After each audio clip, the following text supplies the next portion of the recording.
Hello, everyone, and welcome to an all-new episode of Wicked Unscripted, where we have unscripted conversations about some of the most popular reality shows on television. My name is Abigail Adams. I am your host for this podcast. Joining me today, as always, is the lovely Sarah Talks Big Brother, and we actually have a special guest with us this week. Joining us today is the lovely Survivor Tag with. We're so excited. I know we had a little bit of a snafu last week, which is like so us. So just so excited to have you here this week and talking about, like, I think it's almost better timing this week. Yeah. This drama. This one's way better to talk about and have you on. This episode was absolutely bonkers, to say the least. No, I'm so excited. So we do have to go back just a bit because we didn't get to talk about episode several on this episode, or last week rather, on this podcast. So just a couple of quick notes, just so we can like fill in the blanks where people might have left off here. So like, Venus is super sus because she's like, who voted for me at Tribal? Charlie's like, it was me, I did it. And Q was like, the hell are you doing? Which I see it from both sides. Like, I really do. And I think this is where it's gonna, like, I feel like this is gonna be a big moment in time in general for the entire game, where, I mean, Charlie and Maria have been playing the middle hard. Wow. And this was the first sign that was really gonna come to a head. Yeah. And that moment, I will say, like, when that happened, I grabbed like my seat. I was like, no, Charlie, they weren't even talking about it. Like, it was so out of the blue. And I totally understand why Q was like, don't do this. Why are you doing this? But I don't really get why he did it, because at this point in time, from our perspective, they were not working together, really. Yeah. Charlie was not involved in the +1 alliance at that point in time. And so I just was like, Q, why are you doing this to somebody who, from what we see, you don't really know. You don't really know. Or at least you don't really want to work with so far. And so, yeah, that was a very odd moment. But Q is always out here giving lessons, out here teaching Survivor as well as he can.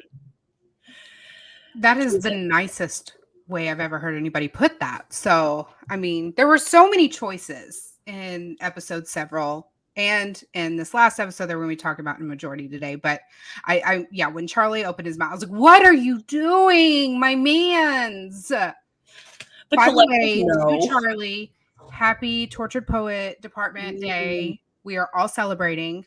Big day. Yeah, it's a big day. I'm sure he has every song memorized at this point. I'm getting there. So he actually is going to drop a reference in the next episode, even though it's already been recorded. Yeah. He's going to figure out a way. He's going to figure out a way. I'm living for it. I'm going to be seeing him hopefully at the May 8 event out in Boston. And I'm just like, I am praying he wears something that is total like Tortured Poets Department. Like, I need it right now. His most flashy outfit. I dare him to wear it to that event. You heard it here first, Charlie. We dare you. We dare you. And we also, that same night, we did get to see Ben's panic attack. Which, Sarah and I, we won't harp on these kinds of things, but I think it's important to at least bring up because, I think in the edit, there is something there to it. There is something that is going to be going forward, that there's a reason they showed us that. Because, like, for instance, one of the big reasons that I bring these kinds of things up is, like, Omar had an advantage a couple seasons ago that didn't even get shown. And they cut it out because they were like, well, it doesn't suit the narrative in everything that we have. It doesn't get played. So why would we show it? So my point is, and we've talked about this, whether it's Big Brother or Survivor, but when you're on reality television, they have minimal time to fill. And if there's an important key that they need for their storyline, they will fit it in. So I'm curious to know what you guys think could be coming, because I don't even know. You can see the bonds starting to form with those two, which is an interesting thing considering they are on opposite sides of the spectrum right now.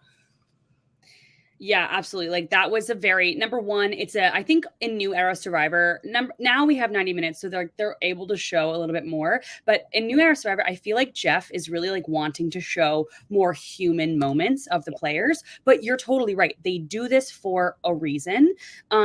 And I truly think it has to do with, if you go back to season 40, there's a moment in time when Tyson Natalie gives Tyson peanut butter, or vice versa. They share peanut butter. And Tyson is like, wow, I feel really bonded to Natalie right now because we have this like shared, we're so hungry, we're out here. And I remember going like, why is this important? Because at that point in time, I was certain for some reason, I thought Tyson was going back into the game. He didn't, spoiler alert. We all were, honestly. Right. And I think the reason they added that in was to show that why Tyson voted for Natalie in the end, right? They were like, see this connection. It's not out of the blue. They're close. They share this moment. It's not out of the blue. So part of me wonders if maybe one of them goes to the end. This is obvious. This is conspiracy theory time. One of them maybe goes to the end, and it's a reason why, like, this person voted for this person, whether it's Kenzie voting for Ben or Ben voting for Kenzie, because it was a very, a bonding moment pretty much right there. He really needed somebody and Kenzie was there. And so that's kind of where I am thinking what that was about. But I thought it was a great moment to show. And, we got to remember, people are humans out there, right? So good moment, but also there's a little something there to it, Absolutely. Do you feel like I get it? I love Jeff. I like Jeff. We are also kindly critical of Jeff. Kindly. I get that he's wanting these more human moments, but I feel like in this, especially in this new era, and as things go on, is it just me, or does it feel very forced on his end and on production's end? And it almost makes it feel less human at times and more going for, the Emmy. Reaching for that gold. I could totally see what you're talking about. And I think that like there are times where I definitely feel it. I also, when I'm watching this season, the other thing I have to remember when I'm watching this, or remind myself when I'm watching this season in particular, is they did not go into the season knowing that they were getting 90 minutes. They thought that they might, but they had to film thinking that they were getting 60 minutes versus like 90 minutes. And I feel like, the first couple of episodes in the season, we saw that, we felt it like, oh, like these maybe should have been 60-minute episodes. But every single bit where there's like a camp life, like the Q skirt, which we'll talk about later in the, next episode. But like all those moments, I'm like, if this were 60 minutes, they would have probably cut that part out. And so part of me thinks that like that also could have been one of the moments that they maybe would have cut out if it were a 60-minute show. Yeah. Yeah. And I think moving forward, there's a couple things. So I agree. This is the kindest, I say this hopefully as kindly as possible, because I really do love Jeff, but I think sometimes it accidentally becomes the Jeff show. And it's like, Jeff, I love you, but your talk show did get canceled. Every single season. And I'm not trying to be a dick, but your show, your show isn't the Jennifer Hudson show. There's not that like, it's not that people don't connect with you on a certain level of culture. They absolutely do. And I don't know how much I have to reiterate this on this podcast, but I also feel like he leans too much into this needs to be a family show versus when I was a child, it was like anything but. And I get it, because when I was a kid, my mom was like, you're not allowed to watch Survivor. It's too adult for you. And now he likes the fact that younger generations can be getting involved, but it's like, but at what point are you sacrificing the game to try and entertain a larger mass of people? Like it's sometimes it's too fast. I've had an old friend from high school who's like, I tried to watch Survivor this season, and then 5 things happened that I couldn't follow it. And so I couldn't watch another episode. So I think that's the dynamic I think that we're struggling with sometimes right now. But I think, to be fair, they are doing what they can to try and stay with this new era theme that they have and still try to make the tweaks where people are like, no hourglass. And they're like, all right, no hourglass. Okay. Don't have to kill me.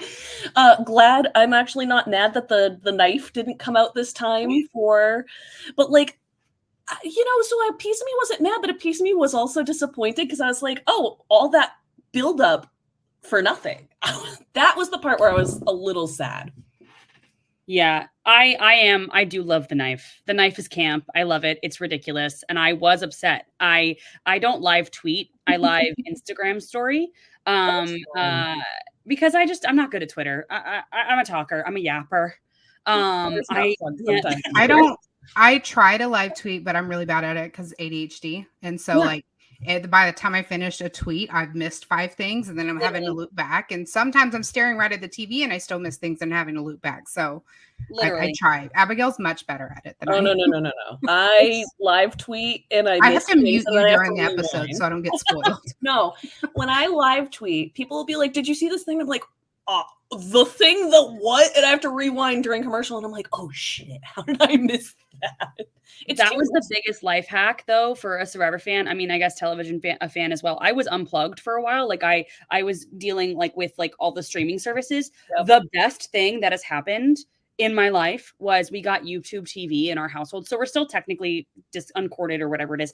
Oh, yeah. You're still there. But we can press pause. I We can love rewind. YouTube TV. It's the best. Oh my It's God. a game changer. It is a game changer. Like if we're running a little bit late from work, we can. Yep. It's recorded. Yeah. Oh, It's like having TiVo again. Literally, I pay for cable because of internet, but like we do the same thing where like my boyfriend will be like, "I'm coming home with the pizza." I'm here, like, what held us up, literally, by the way. And he's like, "I'm coming home with the pizza. Hold on," and I'm just like, "Okay, I'll pause Survivor," and then I'll bitch at him, and I'm like, "I need to live tweet, so you better get home fast so we can get." But like, that's the fun of it. And one of the things I'm curious to know how you guys feel about this, because so Survivor's been doing a better job this season in general with posting not tweets, but posting on social media, but posting more or less actually TikToks. Because they have not been posting on Twitter. For reasons we won't discuss. But their TikTok game's actually improved, and I've been really impressed. The thing that I wish that they could make the step with, have either of you guys followed I'm a Celebrity, Get Me Out of Here from Australia? yes, Absolutely. this season. So good. All they're doing is posting their viral moments. Mm-hmm. And I get that it's celebrities, and they're like, well, that's why it's... No, it's not, because the relationship between one of the youngest members on the cast and one of the oldest members of the cast would go viral, in my opinion, no matter what, if it was filmed this way. So it's really just one of the things that I think about as I'm watching those clips come in is like, what can Survivor do more to kind of... Because they're doing decently well, but I feel like there's something missing. Mm-hmm. So that was just my thought about like the kind of edit, because they want to win the Emmys clearly based on their editing style. Yeah, they really do want that. And I will say, like, they have stepped up their game, their social game, a lot in the last year, maybe. But my favorite thing they're doing is I love the little spoilers that they give the day before with like throwbacks. They're not really spoilers. I feel like there was only one that was like actually a spoiler. They fooled me last week. Did you see? I thought there was going to be Spy Shack. I'm mad there was no spy. I'm not mad about how it played out. I'm just sad there was no Spy Shack. I know. It's that's how I felt. I was really excited for a Spy Shack, or at least an attempt of a Spy Shack. Even if Hunter got no info, like it just would have been so... It would have been fun, but also it would have really not been good for his game. No, it would have been bad for his game. It would have been great. Dude's doing too much. Like, dude's doing way too much already. Before we get to that part, let's just couple more points about episode several. The immunity challenge is when we got that cute quote, which I love. Immunity went to Kenzie and Maria, and it was a double elimination. So this is... I love when they have these moments. It's fun to have a double elimination no matter what. And it's fun to have it not be predictable when you don't know when it's coming. So you're just like seeing the preview and you're like, oh shit. That was my instant reaction. I love a double elimination. I do wish that they could be on the same beach at the same time, because then I feel like there would be some kind of... Because then it feels like... here's my big thing. This is and I'll get on my soapbox for a second. I really think that they love a soapbox here. Right. I don't... Well, first off, let me ask, how do you guys feel about the merge-atory? I mean, obviously that was a couple of episodes ago, but like, are we fans? Are we neutral? We are. We're different. So Abigail wasn't a huge fan. I am a newer Survivor fan. I have not seen every season. I have seen some old seasons, and I've seen most of the new era season, right? Like, and for me, this was one of the most exciting for me I because love that. the dynamics we had, the vibe tribe. Mhm. We had the tribe that was just fucking winning everything with all the big personalities. And then we had the one that was on the bottom at the time. So going into this, I was excited to see 3 completely different flavors mix up. Love that. Okay. Typically, it's all the guys that are left over from the women that were voted out previously all coming together. And it's just not very exciting for me. Yeah, I totally get that. So I love that we have a bunch of different opinions here, because I feel like at least in like my online thing, it's like can kind of be an echo chamber.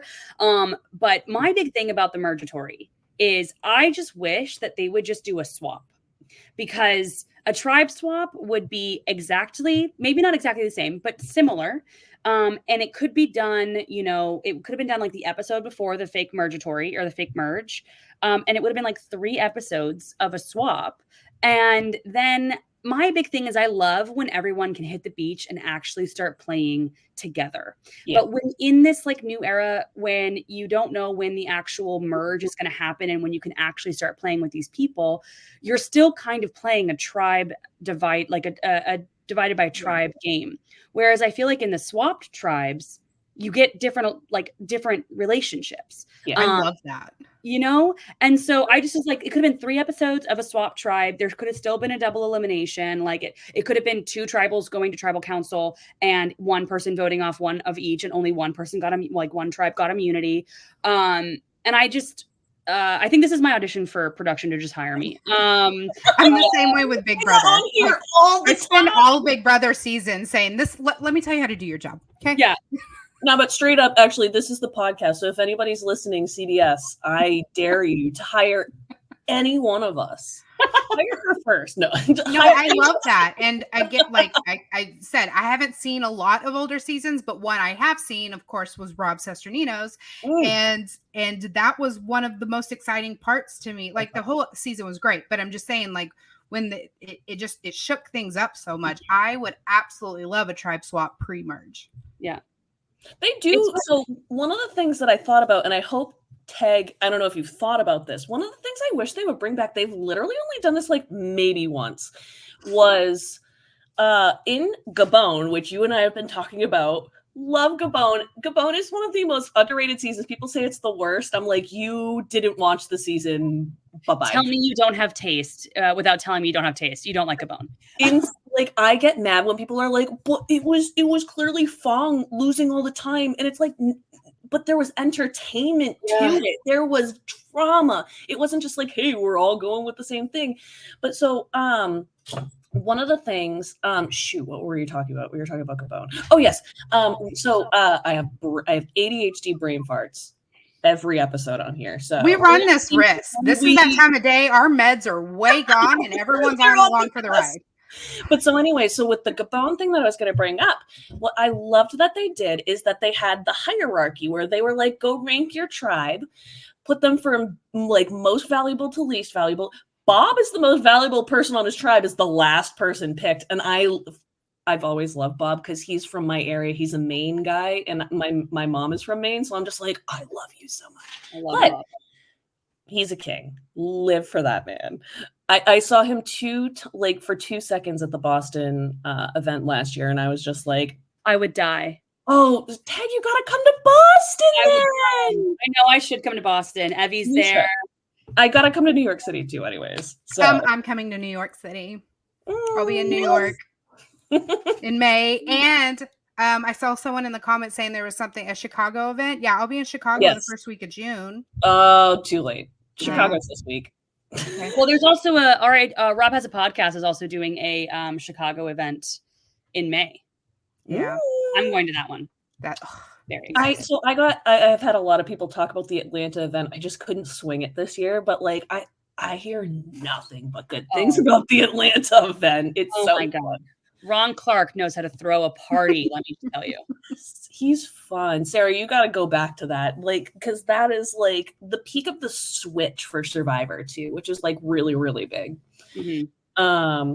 So anyway, so I feel like if we are going to talk about like doing a tribe switch, I also feel like in New Era, it'd be really, really good we don't have And I know why personally, but we don't have these things where it's like, oh, let's rank people based on their personalities and these things. And it's like, that is really where a lot of times you get the gamesmanship. Like Eliza Orleans is like, when we're doing merge-atory, do not have them draw randomly. Why are we not having this as an automatic schoolyard pick? And I couldn't agree more, because like she showed a picture of her and Chet from season 16 from Micronesia, fans versus favorites, whatever you feel like calling it.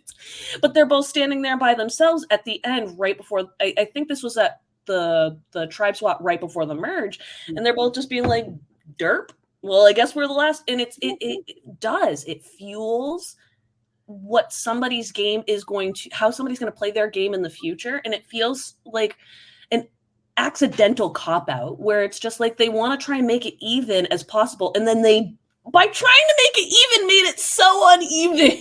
So uneven. So uneven. No, I love when there's like exposing of like tribal dynamics, whether that's a schoolyard pick, whether that's like, I love the coconut chop challenge. Like, Yes. love, like, you know, the ones where they quiz you on like, okay, who is the person who snores the most? Big on that.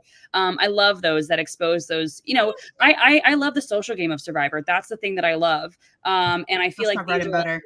right? It is. Yeah. And it's like, these are all things that would help a social. That's what Traders did so well, is like 90% of their challenges were those social dynamic challenges. And it actually had so much so that when they did a challenge that wasn't like the hopping on the things on the water, that was just straight up the challenge, that episode was one of the more boring episodes. Yeah. Because it's otherwise I want to fast forward through these challenges. I mean, I'm a broken record, and that obstacle courses ending with puzzles drive me batshit fucking crazy, to the point where it's become like a drinking game in the house. And like, I could get trashed every episode because like it's every episode. This season, I will say I've been giving kudos, been doing a lot better in that department. I call it the same challenge, different font. Like, yes. And like, it's always the same thing. It's like, just what is going to be the muscle thing that we've got to do this time? What's going to be the puzzle? What's going to be the thing that we have to crawl under? Like, you know, what's the big heavy thing that we have to carry this time? Like, yeah, I don't love the challenges. I mean, I don't know why. I know Jeff went like on a whole thing on why we're not doing an auction, but I don't think that they like, are they not grasping the fact that the auction was such a big hit, not for nostalgia and not because we want to see them eat charcuterie. There's typically a big social, like, there's a lot of social ramifications, and it mixes up the game in that way. Mm-hmm. And if it was such a huge hit, for them to say like, we're not doing it again. Like, yeah. I think part of why that is, people are mad that it didn't continue to come back, and part of why they were so happy is because we have lost that personality dynamic in the game. Because I promise, if you brought back what Ted was talking about, where it's like the chop, where it's like you have you can chop somebody 3 times until they're out of the game, and talking about chopping a piece of, literally. It doesn't make sense to take this out of the game when it is something that people come to watch for. And like, I understand in the age of social media, sometimes people can take these things way out of proportion. I do wonder if that's part of why it doesn't exist anymore. I do think, though, at the end of the day, that it comes down to the shows protecting their contestants more, though. And like, not to go off on a social tangent, but like, part of why I think that we need to have unions when it comes to reality television shows and protecting their rights, because like, no matter how you feel about Bethany Frankel, she has talked about how reality television people have so few rights, and it's like, in comparison to actors who still have very few rights, because they don't even get residuals for these shows. Imagine how many times you have watched Micronesia or any of these seasons. How many dollars would Parvati have? How many dollars would Boston Rob? They're not making money off of these things. So it's a tangent I could go on, but I think it's also a protection thing too. Yeah. You know? Yeah. And I think that was a big thing. Like, this is actually something we're seeing a little bit more this season, where Jeff is being a little bit more, you know, the next episode's called Spicy Jeff. Like, he's being a little bit more like his, like, you know, old self. He used to play with the contestants and like would say, you know, sassy things. I've gone on hour-long binges of Sassy Jeff compilations on YouTube. They all had Jonathan Penner in it, right? All of every single one of them. Most of them have the same video over and over. I love him so much. But I still watch it. This cast gives him a lot to work with. I'm loving the challenge banter. It gives me a reason to not fast forward through the challenge. Literally. But the big thing is like Jeff said, like he didn't want to hurt these people or kind of be rude or whatever, because he knows what happens after when everyone is like so like raked over the coals on social media. And so that's why he was kind of being a little bit easier. And so I do think that they take that thing into account. Like they take into like, you know, how the fans react, how like social media plays into all of this. I'm glad we're seeing like that side of him back a little bit, but you know, it's a very interesting thing that, you know, I feel like don't think about as much as viewers. Such a great point. I think he doesn't know how to navigate this new world of social media. And I don't judge him for not, because honestly, I don't think I know half the time. I post a video and I'm like, if people kill me for this, I guess this is the end of my career. Even if it's like the tamest shit where it's just me saying something like, when I posted my Q video this week where I was like, I'm halfway through the episode, Q's getting too much airtime. He's in for a disaster and I don't know what it is. Even those moments, sometimes you worry because people can be so opinionated online. And I understand, like Venus this week, we've been seeing her tweet and it's like, I just want to give her a hug and be like, do you need a friend? Obviously, like she does, but she doesn't in ways. Like, it's like, because what are fans randomly on the internet going to do for you? But like, it can be really tough nowadays. And it's really like, especially going into these where we're still talking about the double eliminations, but there's a lot of these side effects, like the issue with Tevin, Soda, and Venus. Not saying it was all like just that, but it was all interconnected. It plays such a major role, and I don't know. It's interesting to see how it plays out on social media. Yeah, it's very weird. It's I think a very weird, like new, obviously not a new world we're living in because social media's been around for a while, but it's an interesting way to kind of, you know, look at these shows that we've been watching for forever. And you know, see a little bit of a, you know, we don't have to have a reunion show, even though they're great, but we don't have to have one because we kind of already get it on social media. Yep. Or if it's going to be done, it needs to go back to being live. Like, I think I get why they did for COVID era. Totally understand why they were like, hey, we can't do live stuff. But it's like, yo, I'm sorry and even if it's because we have, and there is debate about whether the pandemic is over or not. So like, it's like, okay, so if you want to require people to wear masks on stage for certain people's protection, let's do it. Let's put whatever protocols are in place so we can have a live, if everybody wants to sign off on like some sort of liability waiver saying I'm not wearing a mask because of it has nothing to do with that. COVID just made them realize editing's a lot easier when it's You're not right. live. You are right. And I think that's really the big thing, is that they want to be able to have it ready, have it done, and not also risk live snafus. Not that they've had really anything major, but in the age of social media, they don't want to run that risk. And I miss him though. I do too. I mean, run it on a 30-minute delay, damn it. Just like have them react, like, and then just have it be semi-live. Like, or do what we talked about the Traitors, right? Yes. Granted, that wasn't live at all. But it was filmed a week prior. Yes. So like, I don't know. I feel like that's also a good option. You know, if they really don't want to do it actually live, here's CBS. Take like multiple notes out of the Traitors handbook, not just this one. Like the Traitors did it well this year. Oh, incredible. They fucking crushed it. So many more. Literally. They only won awards for casting for season 1, which, by the way, I don't know if you guys heard. 2 of those casting producers have joined the Big Brother casting team for this year. So I am fucking stoked. That's going to be great. And if also they can connect with Survivor, I'll just jizz everywhere. Yes. I'll just be done. But that's the thing. They know what they're doing. And I think they're actually in for more awards this year because of what they were able to do. And it's like, I think people don't follow everything Traders does in terms of like step by step, but like if Traders is like willing to run risks and they're reaping rewards, run risks. You have to run risks in order to have anything good. And I think we talked about this in length our last episode too. I think Survivor and Big Brother are old dogs in a universe and a world where reality television as a whole is gaining in like incredible popularity, and they're just being outshone in every corner. So they really just have to make some changes and quick if they want to keep up, because they're not the only reality options anymore. No, they are not. No, they are not. I think they're trying to make these changes too. I think the changes they're just making are not hitting, and I don't know if there's a panic button they're hitting, but like you can see they're trying to make changes to Survivor, and they're just like, here you go, and we're like, no. Yeah. Sometimes there's a yes. Sometimes it's like, ooh, okay, I like this. But like right now, I'd say 8 out of 10 times it's a no thank you. We appreciate the effort. Yeah. Pass forever on whatever you just tried. Speaking of no thank you, can we talk about Q in this week? Well, we're gonna let's move into it. It's perfect timing. So much no thank you there. Like I just heard the segue. Thank you. Q.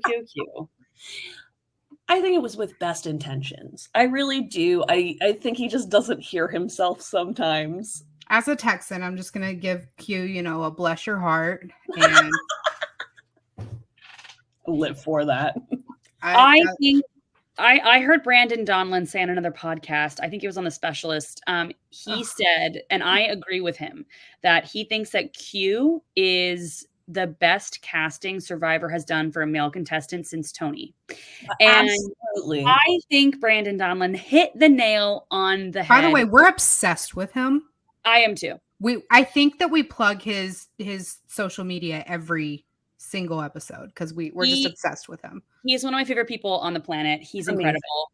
And he's the funniest person you'll ever meet or follow on Twitter. So you want to be his best friend. Like, yeah, he's incredible. And he always has the right takes. Like he always, every single time he's like, yep, I totally agree. We need him on the show. It's like bucket list. He's incredible. I love that you guys love him.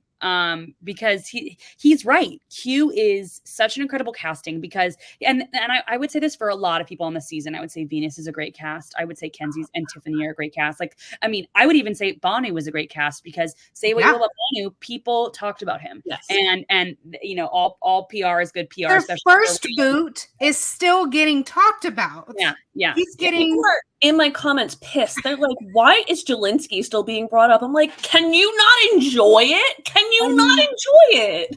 It's incredible. And so like Q is just one of those people who I just, and I will say, he started off the season, I loved his gameplay. Early pre-merge, I was like, yes, Q, he's playing the middle. He knows what he's doing. He's here to help people. He's here to help Banu maybe, change what he's doing, keep on going on. But then merge-atory merge comes around and I'm like, oh, this man wants to control everything. And I respect it. I respect someone going on Survivor and like wanting to control, because I feel like that is a dangerous game to play. Especially people see it. But this episode, it was like tried to control so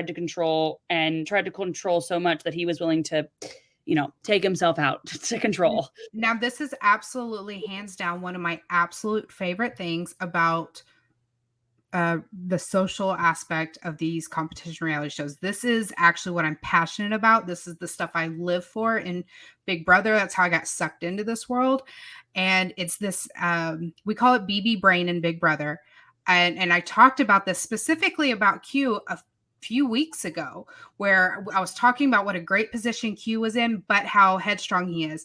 I love that he takes on the coach role without taking on the Bruce type coach role, where it's a self-established coach role. He seemed to do it so seamlessly. But my concern with him and with Tiff has been that they are the kind of players that are such strong players that they are more susceptible to this like tunnel vision thinking, where more paranoia is set in. Their line of reasoning for getting someone out trumps the wiggle room and the flexibility that you need in these kinds of social dynamics, to where they can't like see the forest through the trees kind of situation, and they can't recognize that they're about to put themselves on the outs if they can't be more amenable to feeling what the whole tribe wants, and like, no, this is the way, this is, you know, and that is exactly what we saw. So I love Q. I think he was fantastic. This episode specifically was just like a textbook level example of that mentality that these games can kind of force people to have, and it's something that they could never see themselves doing on the outside, like watching from a couch at home. Mm-hmm. Yeah. I totally agree. Oh, sorry. Go ahead. Sorry. Go Abigail. I was just going to ask you, I'd be curious because so Sarah and I, we did our winners draft. We talked about this right before. So we had our winners draft. And when we did that, Sarah had a comment that we've retracted at this point. Well, not fully retracted, but we've retracted to some degree. Do you think how much do you think Q knows about the game? It wasn't about Q. That was about Tim. I thought that was about Q. It was about Tim. Was that? Because we drafted Q and Tim back to back. That's why but it was Tim that we had concerns with. I definitely thought you were like, he seemed like, because I brought up concerns. Personally, I know I brought up concerns. Not that I thought that he was going to be a bad player, but a lot of his Survivor knowledge seemed very generic. So this is going to be a criticism for both of them, where it was, but I think the same thing went for Tim, because I was watching a lot of, when we did our draft, those were two of the people that dropped to the bottom for me because of I was trying to be like, how much do they know about Survivor? What are they really going in with knowledge wise? And I got to say personally that Q fooled me in terms of, I thought he was going to be a much more black and white player in terms of like, I know how old school works versus new school. So maybe I've like given you too much there, but well, I'm curious to know what you think about that. He wants to play Q School, Survivor. I think that's a really good question, because I don't know, because I do feel like there are some people. So if you follow like Soda on Instagram, she just did like a kind of like an AMA on her stories. Obviously there were some things she couldn't answer, but like one of the questions was, when did she start watching Survivor? And she started watching in the pandemic. And I think Kenzie's also kind of a recent, like, I mean, I'm also kind of recent. I started in 2018. But you know, so there are some people that I think are relatively new.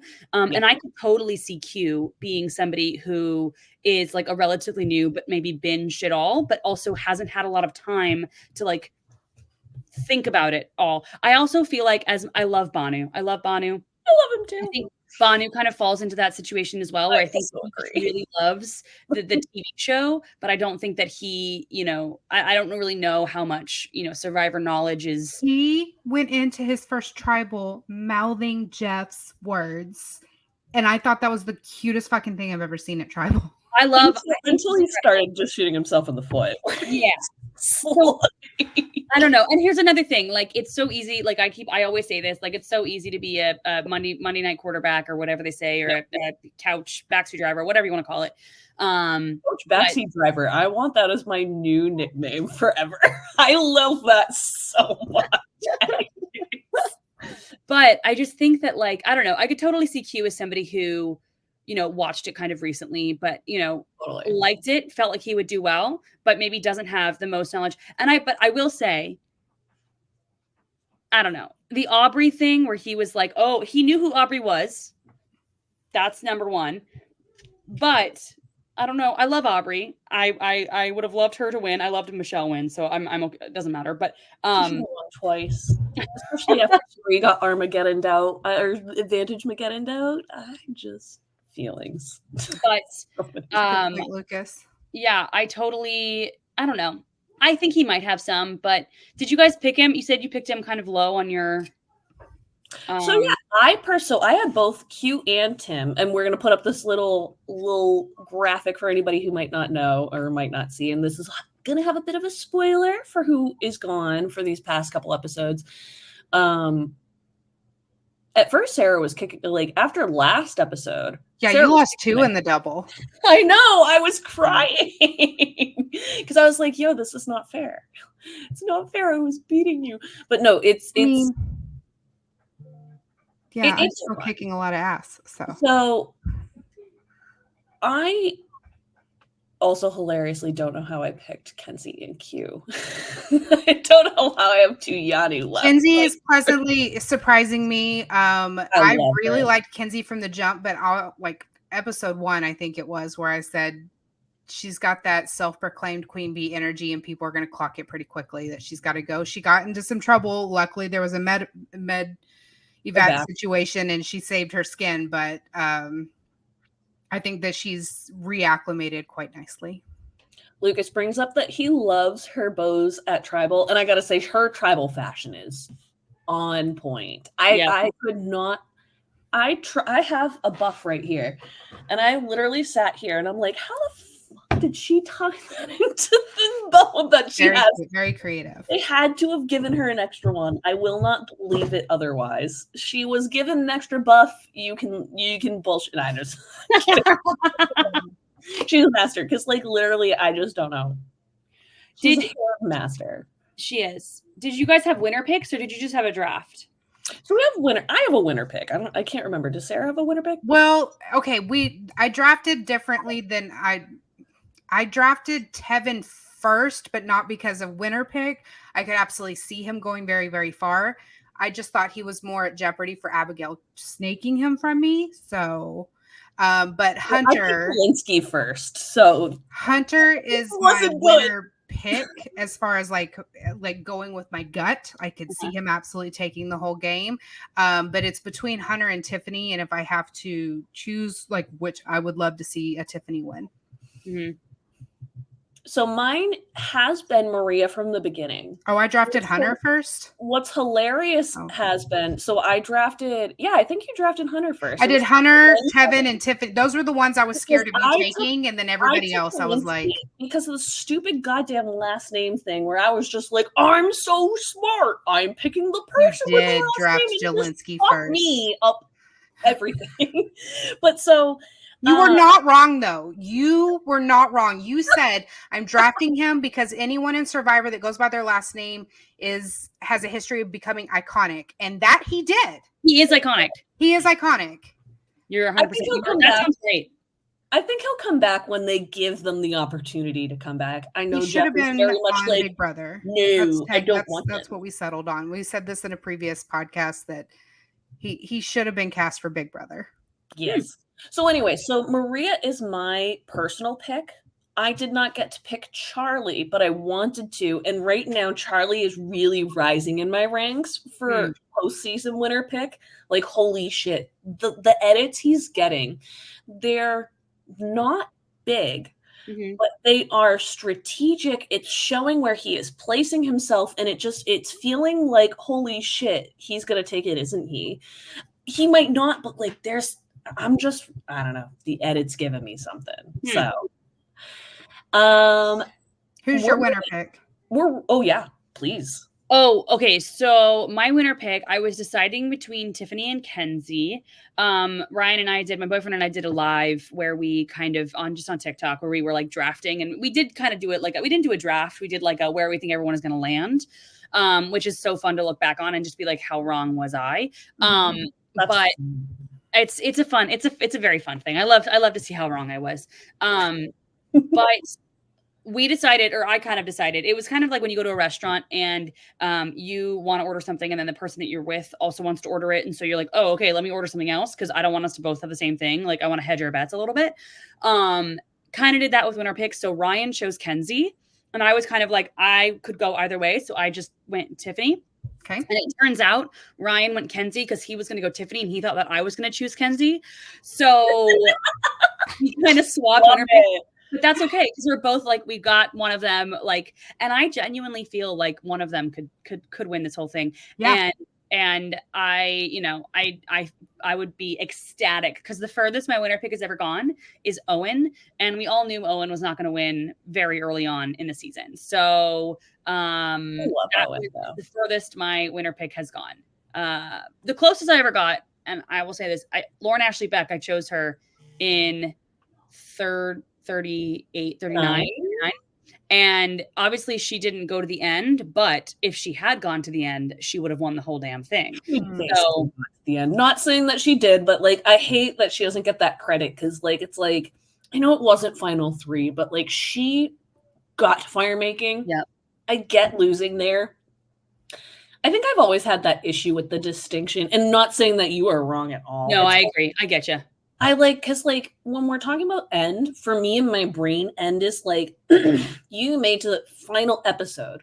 Not even just final 3 is definitely the end. And I think it's an interesting distinction because people have different definitions where they're like, oh, it's once you start the final episode, or oh no, it is literally right there. Some people literally leave it at fire making. So I think fire making leaves it a little open because we didn't have fire making for so long though.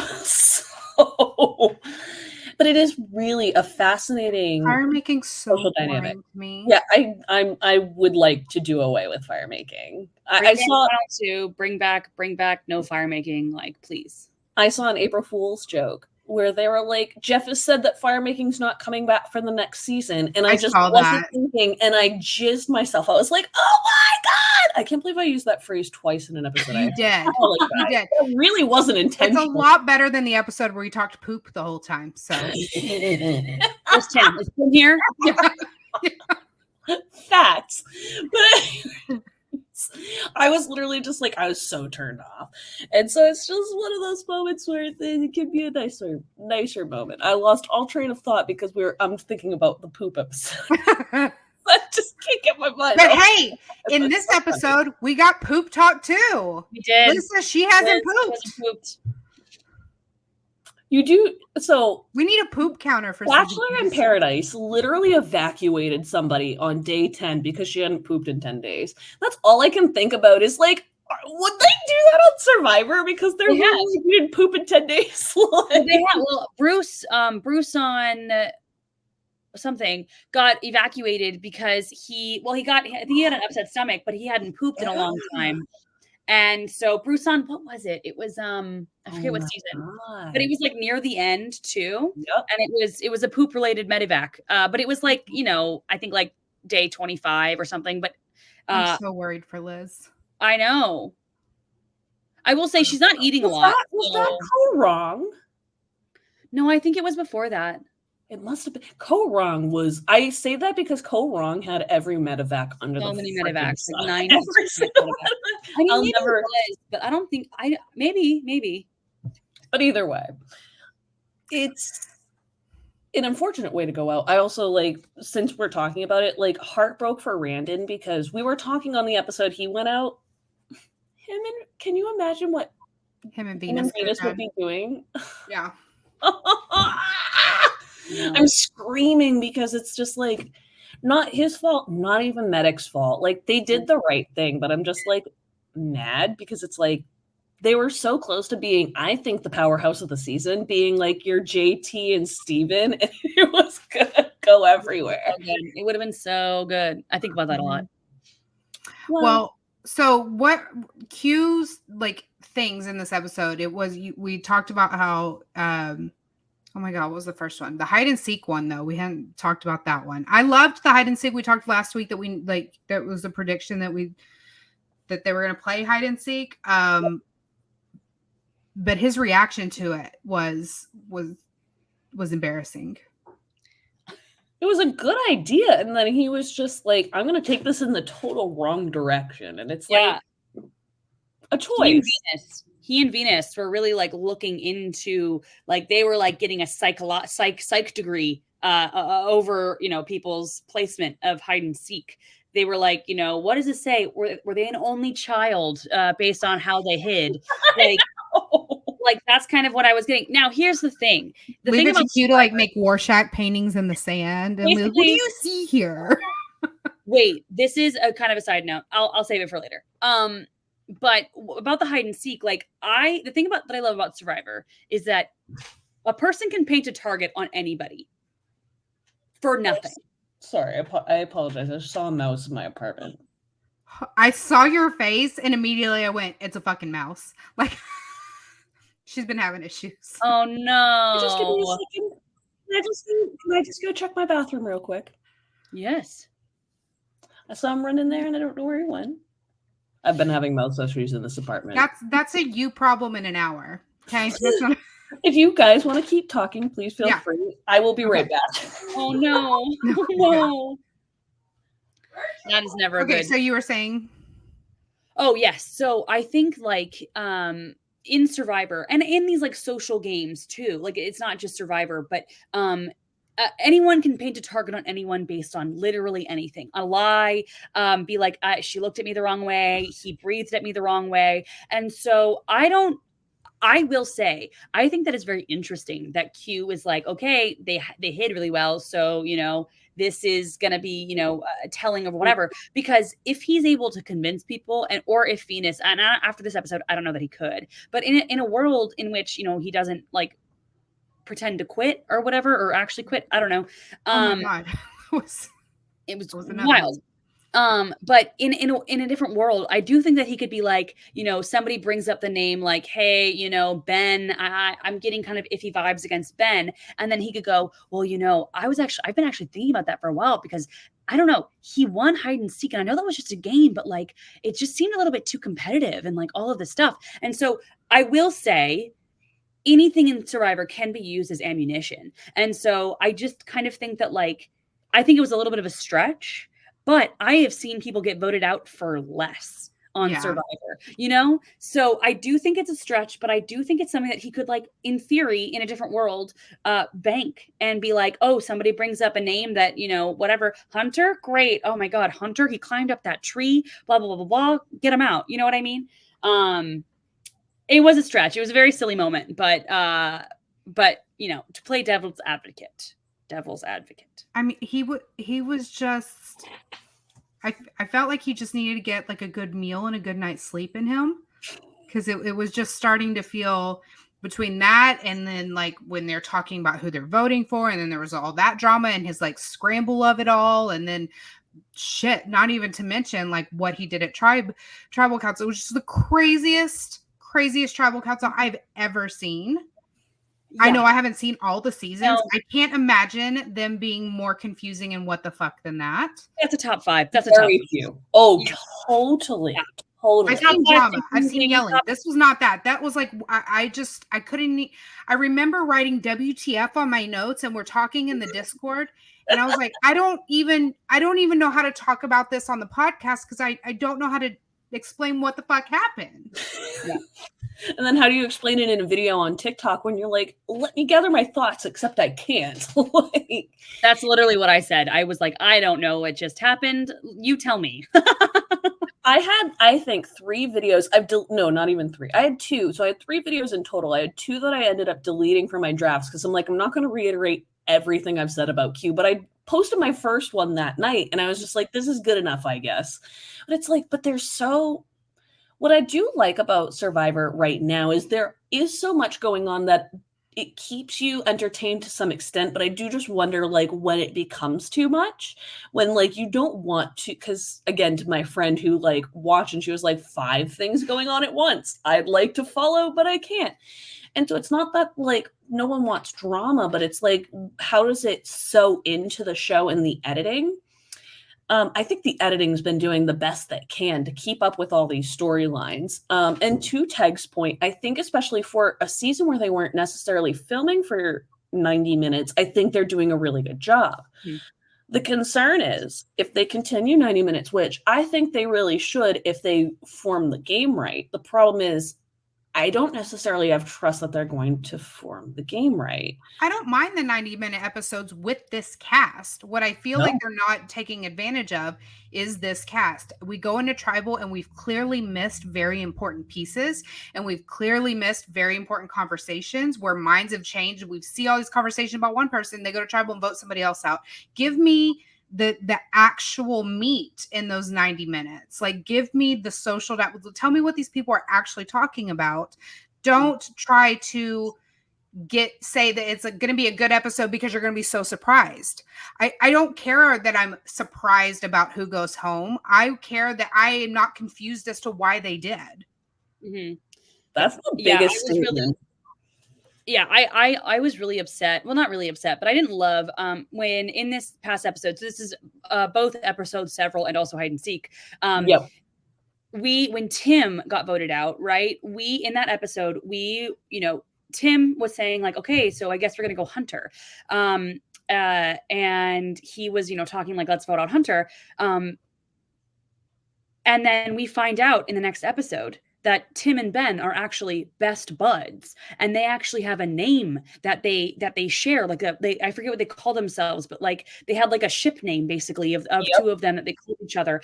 And I'm like, why did we not know that these two were so close? And I also think that this also goes into, it's not just like about the social, it's also the strategy, because Tim purposely, what we found out in the exit interview, is Tim purposely did not give up Ben's name at that when he was like there with Hunter and Q, because he didn't want these strangers to know who his actual number one was, because in what world does a 6 like this ever work? Very rarely does.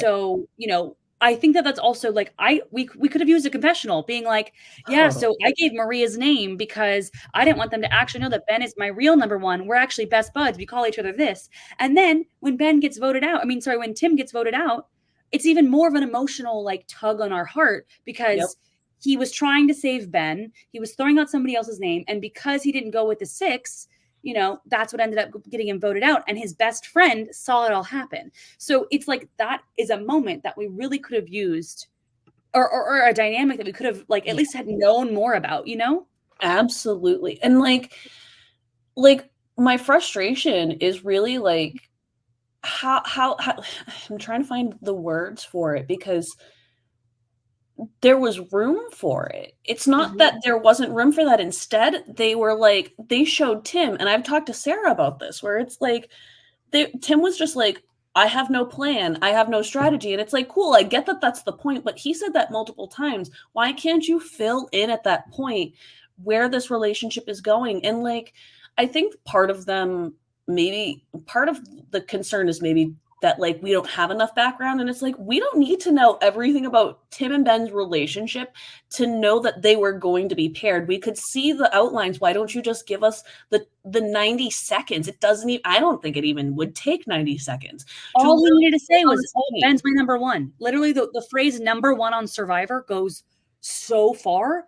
All we needed was, Ben's my number one. Boom, boom, done. Bing, bang. We got it. There was a lot of stuff I think that should have happened in the Gem episode that they were trying to build up with, like, oh, Gem's going home and we're going to blindside you. And it's like, but if you're going to be blindsiding us with the Gem vote, and you're subsequently, or at the same time, whichever one, you are choosing to take out important context, please don't do it like that. Because when you eventually give me a Survivor winner, I want to know how the fuck they got there. Yes. And like the people who are getting voted out are going to be surprised. Yep. Like leave the shockers to them. Like, just show me what led up to this, and not 60 seconds in the next episode either, because by then, like, I don't know. It's just like, I don't need all this. I don't, like, Venus was giving us enough of the dramatics. Like, you don't need to like play into this, because by the way, queen shit. I want to be her best friend. If she is in Boston, I will be buying her all of the drinks. It will be like, the Capricorn in me could never, and it gave me so much anxiety when she marched over that sand and was just like, and like interrupted it, because I was just like, oh my god, like entertaining, but like I just had all the anxiety, because that was so bold, moment, and I'm here for it. I was like, I want her to be, what's her name? When she walked in the Traders, when she walked in and kind of like held her pants, like, are you guys still talking? Oh my god, I literally know her name. She's the finals. I just can't think of her name. What is your name? That happened, and my brain went immediately to that, and I was like, oh my god, what an iconic moment. I could never do either. I was just about to be like, Tag, you're so embarrassed because I can remember her name right away. I cannot. I can't. MJ. I'm so sorry, MJ. I literally knew it. It's like, she's all the brain parts. All of them. I can remember. No way. It did. It did give that. But she was less awkward. It actually gave, and not to like make, because I know there's been a lot of comparisons, but it gave the Parvati energy when she marched into the room and like, what are y'all talking about in here? We're just going to have closed door meetings. Like, that's the energy it gave. Yeah, 100%, 100%. So get it, girl. So yeah, I was here for it. At the end of this, so we had one of the other points I want to bring up as we're kind of just jumping all over the place. That's fine. Everybody listening to this, watch the fucking episode. Yeah, true. I want you guys to weigh in before I do. What the fuck was Hunter thinking? I guess that probably already explains my train of thought, but what was he thinking, first of all, by hiding in a tree? But second of all, what was he thinking by like dangling from that pole after he won immunity? I'm so sorry, but like, I've said this the whole season. Hunter, what is he doing? Is so unapologetically Hunter that we, the viewers, are screaming, why can y'all not see this as a threat? But it is so disarming to the other people in the tribe because what you see is what you get. He's not hiding anything. He's just telling you how it is. And so, yeah, he might beat you in comps, but he's never going to bullshit you. You can always trust he's going to tell you what he thinks about you. He's going to tell you the way he votes. He's going to make you a fucking mattress out of bamboo. And like, he's just so him. And like, he's the perfect mass weapon of destruction in disguise. You know what I'm saying? Like, he's so disarming in that way. If you got to be living with him, then like, yeah, you're way more threatened by Venus, way more threatened by Ben. That, they have the social aspect that's right in your face, but you don't really know what their game is. Hunter, Mm-hmm. So yeah, he needs to just keep being Hunter. He's just on brand, and everything he does is just it's so Hunter. Yeah, and here's the thing. I think that he has this confidence about him because he has practiced everything basically in his backyard. I mean, we saw him practice the tosses. I mean, I don't think that somebody who hasn't practiced that hold could do that kind of backbend thing. And so I kind of just think that he is maybe just having fun with it. And maybe and he did say at the beginning of the season, he did talk a little bit about how his strategy is to be like, just so I am just this guy from Mississippi who's like, oh, I'm so fun and I do things. And yes, I'm big, but I can also win challenges and blah, blah, blah, whatever. But we saw when Hunter was trying to save Tevin, Kenzie goes, Hunter strategizing? So, we're not seeing a lot of strategy. And then I think this is when, if this was season 6, season 10, even like, maybe 20, people would maybe see his physical and be like, wow, big threat. We got to get him out. But I feel like nowadays people are way more concerned about the liars, the people who are manipulative, the people who can make those kind of moves. And so even if, people already know he won those the tribe challenges single-handedly. Like, they were way far in the back. And then because, he's giving big Nasir vibes where, I don't know if you remember Nasir. Jonathan, literally both of them. Yeah, literally. It's like, he's on that level. Exactly. For that. And he did it with, when Q came and told him the vote wasn't there, that they were going to vote Tevin. Like, I love this about him, but it also plays into what the tribe knows about him, that he's not going to sit there and be sneaky snakes with Q. He's like, what? We're changing the vote? Okay, let me go find out. And then he just goes and like, hey, we're voting what? Like, he's saying this because it was like he didn't care about being under a cloak of darkness or anything about the vote. He's just like, if the plans change, like, fucking tell me. And I love that for him. And I love that it's having the effect. I don't think it's as intentional as he is meaning it for it to be, but I love the effect that it's having on the tribe. I do think I agree with that. I also think, and I don't know if it's intentional or not. I just think that there is such a connection between how he is acting and how Ozzy acted on Cook Islands. And I think he's just adopted a lot of that strategy. I don't know how much he has seen of Cook Islands because, like, to be fair, he didn't do great on that whatever challenge, the logo challenge. I don't fault him for that, by the way. I've seen every season of Big Brother and they all have unique logos. I've seen every season multiple times, and I've even done trivia nights with Logan, and that would be so hard to do on a timer. Granted, Look, if someone told me I'm wrong, I could do it. If I would do it, and I'd be like, okay, I fucked up. But like right now, I'm gonna be the cocky asshole that says I could absolutely do it and prove me wrong, and then if I'm wrong, I'm a bitch. no, somebody made a little like app that they sent to me. I forget who it was. And I used it. But I will say I didn't get it in a 3-minute time period, but it was all 40 seasons. And it was on my phone and it was really tiny. So what took up most of the time was me searching these little tiny icons. I got to season 30 something. And every single one was correct. Wow. Now, I've never done it on I will say, in my defense, I guess, or reasoning why I can do that is because my boyfriend and I are both huge Survivor fans, and we will literally I'll randomly go, Ryan, let's go through the seasons, and we'll just like off the top of our head just go through the seasons and just like say them in order, or let's go through the winners and talk about the winners or whatever. And that's what we do. Survivor, cast this woman already. I have seen your TikToks, and I'm not saying this in a bad way. She's like, why won't they cast me? It's like, because they're picky as shit on these shows. They want people who have massive followings or the most insane backstory. And it's like, or you could just pick people who know the game really goddamn well. It doesn't matter when they have started. If they know the game and they like the game and they want to play the game, let them play the goddamn game. I didn't say it.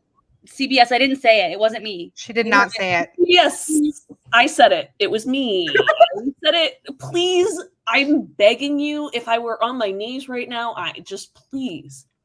My very deluded theory, this is my deluded theory, is that they're saving me for either a blood versus water or a fans versus favorites season. They're like, oh, we have to use her fans versus favorites. Like she's a lock. I absolutely see that for you. You gotta be a little. Now, me on the other hand, I cover Survivor. I cover Big Brother. I'm a Big Brother super fan, if you will. I'm more now a Big Brother super critic. But correct. In Survivor, I would go on neither. I would never like.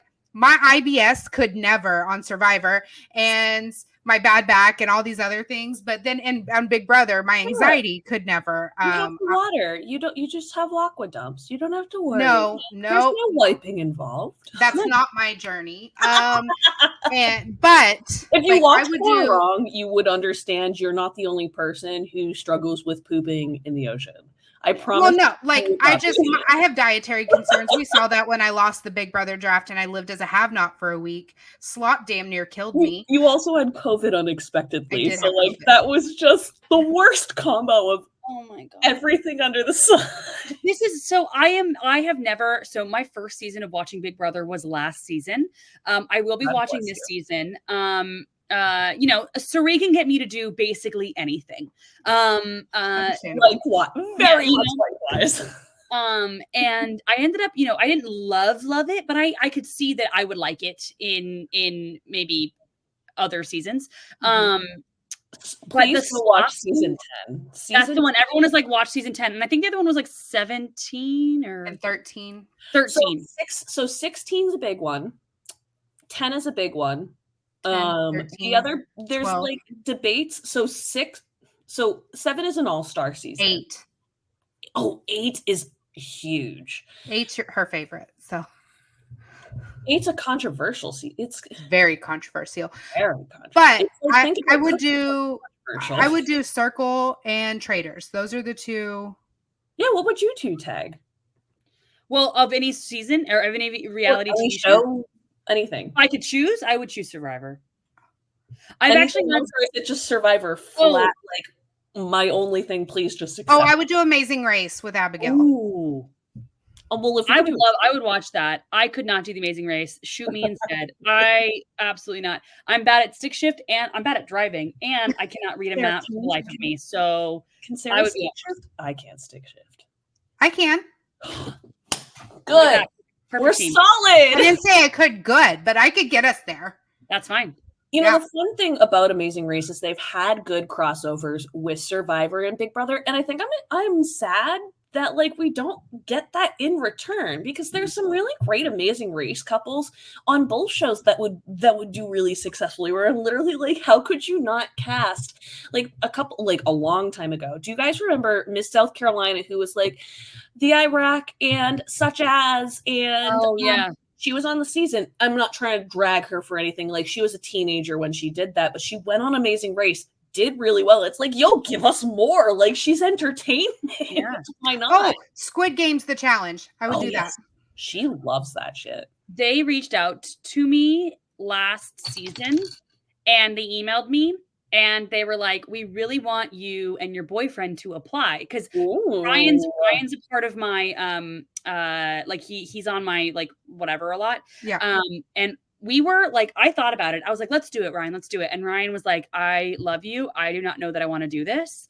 And I'm actually kind of happy he did that, because I think that was like a very gut, like not a gut, but like a instinctual kind of like, yes, I got an invite to do something. Let's just do it. Not an invite, but like an invite to apply. And I just think that I am a Survivor truther, and I would do Survivor and then anything after that. I would, I would do the Traitors in a heartbeat. I love the Traitors in a heartbeat. That's strange. Like, so much so that I would like rent a castle. Yeah.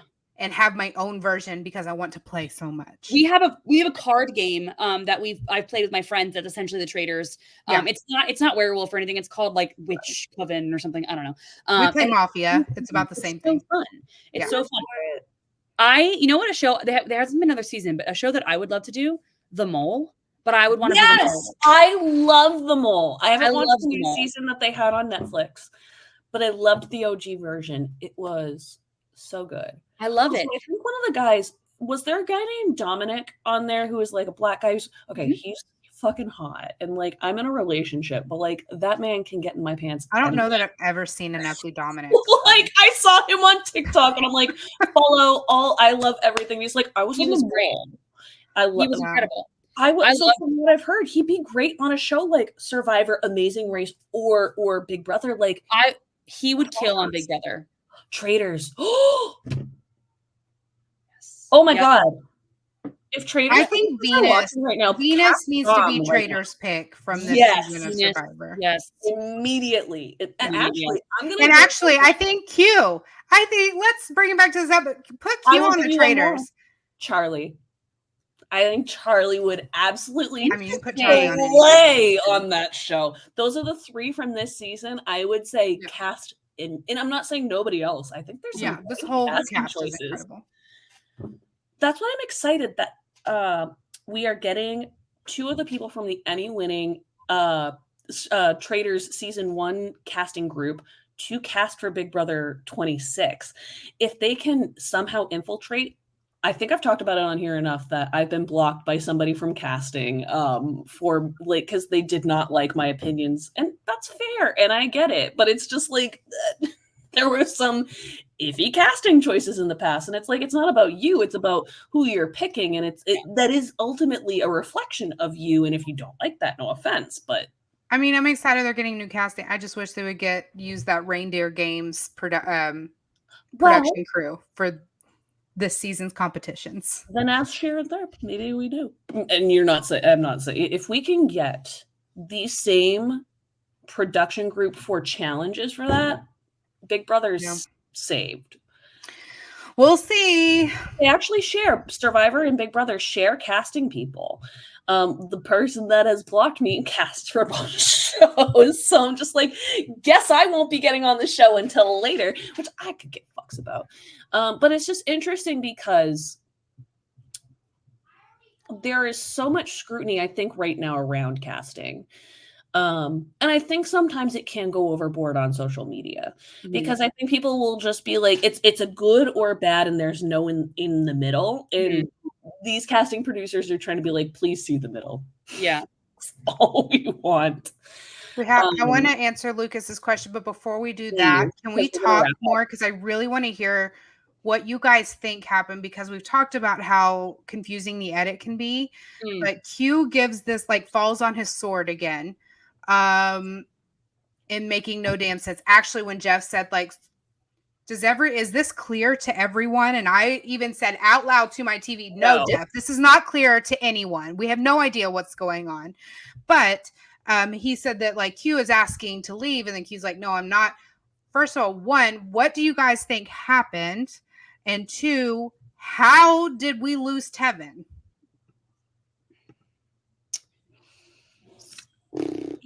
I know that's... I feel like I know how we lost Tevin. Okay. That I feel like I get, because I will say we have not seen a lot of Liz this season. Yeah. But we've seen her a little bit in the last couple of episodes more than we have.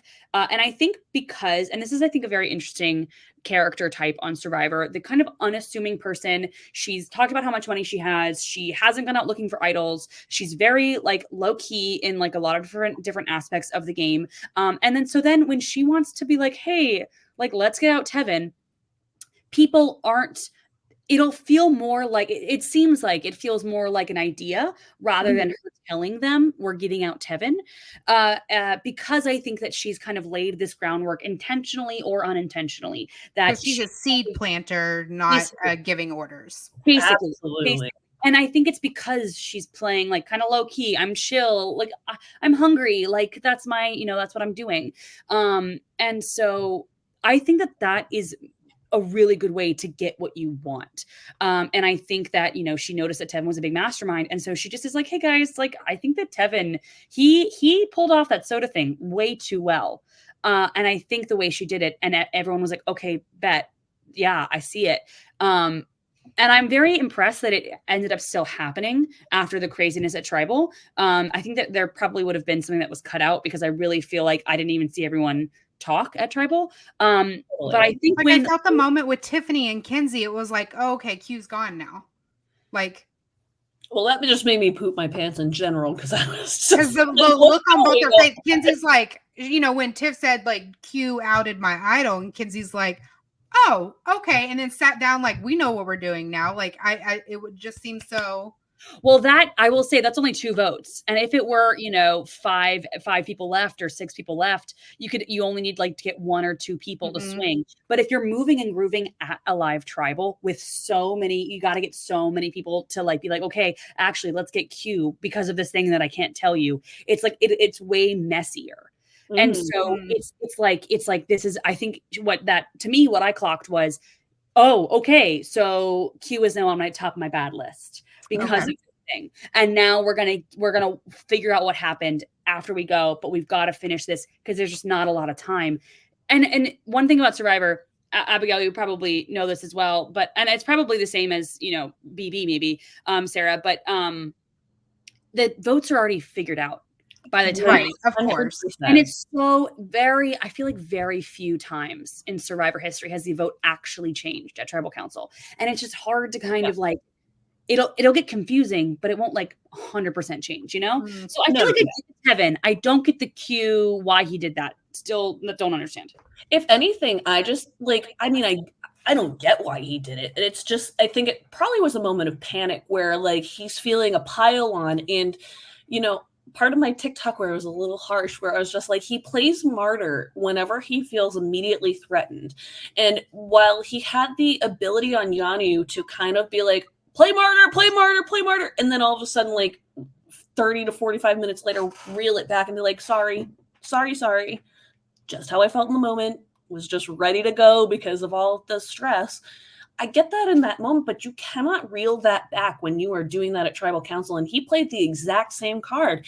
It was almost identical to what happened when he was like, just vote Banu out, or vote me out over Banu, I guess. And it's like, no one's saying that like that couldn't have had a social impact then. Not saying it was going to be the greatest, but like playing that in front of this level of people, it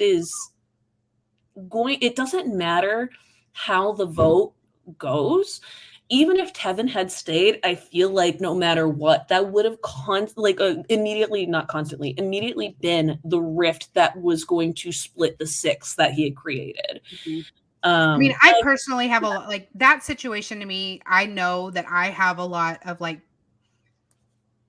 I don't know, like what to call it, like a bias in that chance that because my biggest pet peeve ever in this show and Big Brother is the I want to quit, I want to go homes. Legit. It gets under my skin. And I was it last season or season before we had like 3 people quit like in the first 3 weeks. Last season. Was it just Very last season? frustrating. Yeah, and we've seen it on Big Brother, and like there's just something about, and then I've seen people use it for strategy, for sympathy, for and I just, as someone who I say I would never go on Big Brother now. I did try for very many years, and I went pretty far in the audition process to get on the show. But like I at one point did try very, very, very hard. It wasn't until I started covering the show where I'm like, oh no, I don't want a piece of that. Absolutely not. No, thank you. Because as fans, we're fucking cray cray. And the more Big Brother alumni I talk to, the more I'm like, yeah, I don't want that. No. But anyway, so that is something that like immediate turn off, like I think Q is an incredible personality and a great casting choice, and he has given us so many great moments. And this episode was by far the best of the season so far. I'm just really struggling with like, I would have voted for him immediately because this is not the first time he has said, I want to go home or tried to like fall on his sword again. So I would be the one trying to like, all right, bet I'm calling you on it. And I would be doing that every tribal after that. Like, so as a viewer, it's going to be very, very hard for me to root for him in any sort of way. Do we have enough time tag to like run over some really quick next minute stuff? Cool. Just wanted to check because we're running a little short on time. But so bouncing off of what Sarah just said, for next week, we have a couple little hints coming out of, and I say little, but like we have pretty decent hints coming out of next week's promo, and they're all pretty intense. So the first one is Tiffany and Kenzie are going to be confronting Q after Tribal Council. Tiffany is going to be right after. I don't know if Kenzie has an immediate confrontation, but we only see her talking to Q the day after. Mm-hmm. But either way, that's going to be really big. Other notes, Maria wants a woman gone, and Charlie's saying that the game is flipped on its head. I feel like that can be a big indicator of who could potentially be going. Survivor's been posting a lot of hints on TikTok, so keep your eye out because especially Tuesday or Wednesday, they will probably be dropping that key, and it's really fun. They fooled us last week. We thought we were getting a spy shack, and that was fun. And then the last big thing, and I'll let you guys comment on this after, Venus says that Q and Hunter, I'm assuming those are the two, at least it's Q, are the bumbling buffoons and dumb meatheads. Unless somebody can point out somebody else that could be referenced under that. I believe those are the two that are being referenced. So that is where we are being left off without any sort of sneak peeks, which usually come out like on Monday or Tuesday. Mm-hmm. So any thoughts about that before we wrap up? Because I feel like that leaves a lot to be desired. And here's the thing. I feel like usually they have a thing where it's like, oh man, we got to get Q out. There's usually a name that's said. Mm-hmm. No name really that whole next time on Survivor. So that left me like really wondering what is going to happen. And I feel like it's going to be a good episode. I feel it in my gut because there are no like, it's going to be this person, which usually means that it's not going to be that person. And then it's somebody else that we also see in the episode or we realize it in the episode. But I really have no idea, like no clue what's going to happen because I think that it was so well teased. That is one thing that they are doing better than traders. Yes. Even though both of them have a problem with showing spoilers in their promos. And it's like, well, I'm just saying, we didn't really get spoiled in this one. To be fair, that's true. It's more when Survivor sends off their like pieces for like whatever it is, where it's like the stupid commercials where they're just like, hey, watch Survivor supported by random company, and it's like, why would you show us a fucking spoiler, you dumbass? If I'm gonna buy your product, you could at least have the ability to understand that I don't want to be spoiled. True. It's a concept. Anything else that you guys would like to mention about this? I know we talked about even like having questions. We ran out of time tonight, but we will be hopefully talking to Teg again very, very soon. This has been so much fun. So like just genuinely appreciate that you even had the time tonight to talk with us. So it's been fun. But again, anything that you guys would want to mention before I wrap up? Because talked about a lot tonight. I feel like so much, even though we talked about a lot, we also talked about everything that I really, liked and thought about the episode. I will say the one thing I want to say is, this was about episode several. Kenzie obviously won that necklace, but I just want to say she only won it by like a very, very small amount. And I think that is the best case scenario for someone at that point in time to not be perceived as a challenge threat. And I just think that's very an interesting. She had that necklace, but I mean, she only won it by like a couple of seconds, even though Cube was like, oh man, Kenzie, look at that. It was a lot in that episode too with that challenge. So we should have played the alphabet game, but honestly, because of Q, I'm not sure I understand how it works. So yeah, I don't think that he knows how I've never played the alphabet game like that. Yeah, I do. I hadn't either. I mean, I get the way he was trying to play, but I think he's mixing Baltimore. Two things up. I love Charlie so much. I love Charlie so much. That man is incredible. Like literally, he is so much fun. And I've met him once, and it was in I think 2 minutes, where I was just like, this man has the energy that you're seeing on the screen. Like he has that social connection that's really, really desired when you're looking to cast somebody, because you didn't get as much of it, and I think we really got robbed of it in the first portion of the season. And I think it's partially just because Siga was winning, and so there wasn't much to show of it. But I really do think that was it's actually really, really important, because we're already seeing Maria going into this week being like, I want a woman out, and Charlie's like, oh shit, this is gonna turn everything on its head, because he sees the social. And I'm not saying Maria doesn't. It's just that he understands if she's already hell-bent on this and this is the move, if he's gonna agree, this is the move that's gonna shift things, and he is the power play. It's not that she's not making the power play, it's that he is the one agreeing to it and pushing it forward. So if those two make it to final 3 together, I genuinely, at this point, could not tell you who wins. I would say leaning Charlie, but I don't fully think that would be the case, because I feel like there's also things we've missed. I can't objectively say either way, because Charlie's on my draft and I want to win.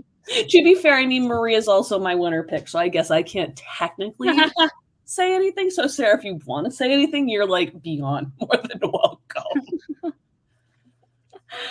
She keeps her mouth shut. Anything from you, Tag? I loved the episode. I love this kind of Survivor. It's a fun show, and I think that my big thing is I'm glad that fans gave it time. A lot of fans were like, I'm giving up on Survivor in the first 3 episodes, and I'm like, let it cook. And it cooked, and it's great. And love this cast. I love the season, and I love y'all's coverage of it too. We love yours. I'm terrible about posting any content right now, but I am definitely eating up yours. Oh, so much same. Anytime I see it, I'm just like, beep, beep, beep. It's so much fun.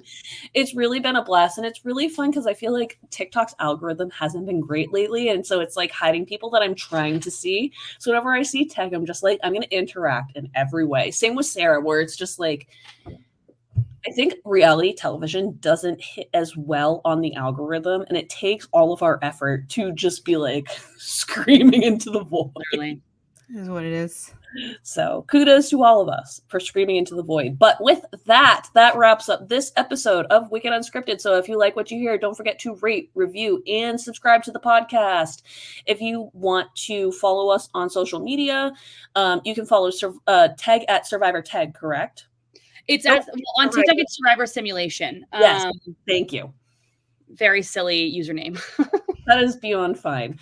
And so if you want to follow her there, you can follow her there. You can follow Sarah at Sarah Talks Big Brother. And you can follow myself at It's Abigail Adams. And so you can follow us on basically all social media levels at that. But if you want to ask a question, share your thoughts, or leave us a tip, email the podcast at wickedunscriptedpod, pod@gmail.com for more. That is Wicked Unscripted pod, P-O-D, at gmail.com for more. We're always looking for fresh and diverse voices to join the conversation.